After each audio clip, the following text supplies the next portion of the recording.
Hürmetlik vatandaş birinci islağa. 2020 yıl 9. ayının 18. günü hepteki cümle. Yukarı leksiyanın devamını anlaysız. Hava boşluğundan ayrılışqa Tayvan hava boşluğundan ayrılışqa 22 qatim agahlandırış belgeldigini Tayvan matbuatları xabar qilishdi. Xabarda mundaq ko'rsatildi. Zovuk orqali agahlandırış berishning mazmunlarida havo tavayimizga yaqinlashding degan mazmunlar ko'rildi.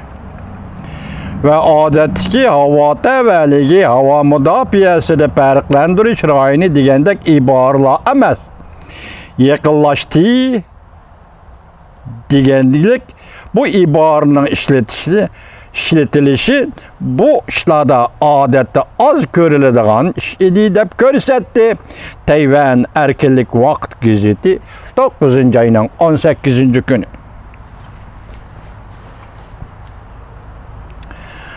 Dokuzuncu ayının 18. günü Cungo Devlet Müdafiası Bayanat Seringoçan mundaq ko'rsatdi. Bugünden başlap Cungo armiyası Şərq rayonu Tayvan boğuzuğa yakın joylarda amaliy o'q bilan harbiy manevr tashkil etdi ve manevr navbatdagi vaziyatga qaratildi. Devletning egilik huquqi va zamin butunligini qo'g'dash uchun qo'llangan bir normal va zaruriy harakatdir. Bayanat Seringoçan armiya taraf Bayanat Seringoçan mundaq ko'rsatdi. Jungoning Tayvan Jungoning ayrılmaz bir qismi. Tayvan masalasi Jungoning ichki siyosat masalasidir. Har qanday chet ellikning arilishi ruxsat qilinmaydi. Yakında bir Amerika bilen Tayvan Demokratlar Partisi dairleri til biriktirishni jiddiyleştirip arkadan vaqa paydo qilib ot bilan o'ynashqichilar o'zini ko'ydirib oladi. Yana bir xabar. Jungo asli holatni asliga keltirishni rad qildi.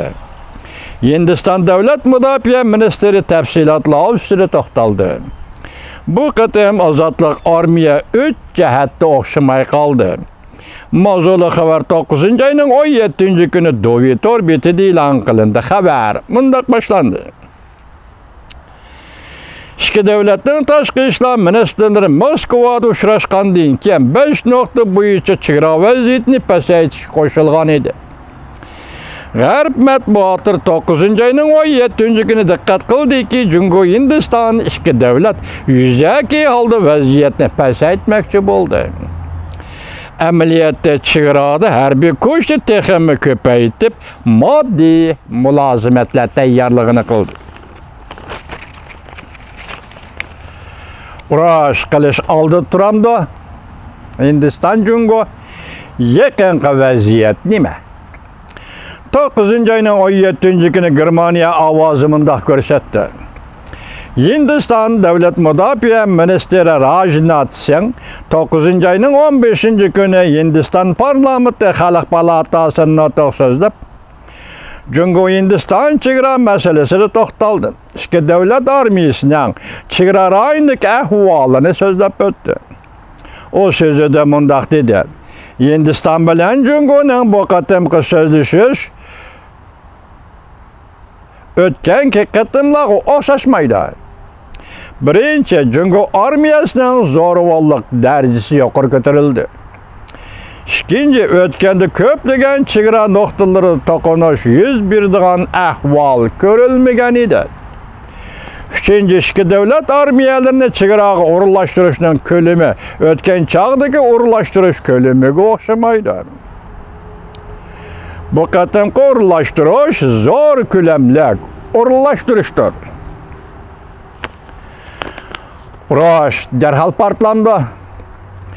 Hindiston vaqt gazeti Hindiston mutaxassisining so'zlaridan naql keltirib mundaq ko'rsatdi.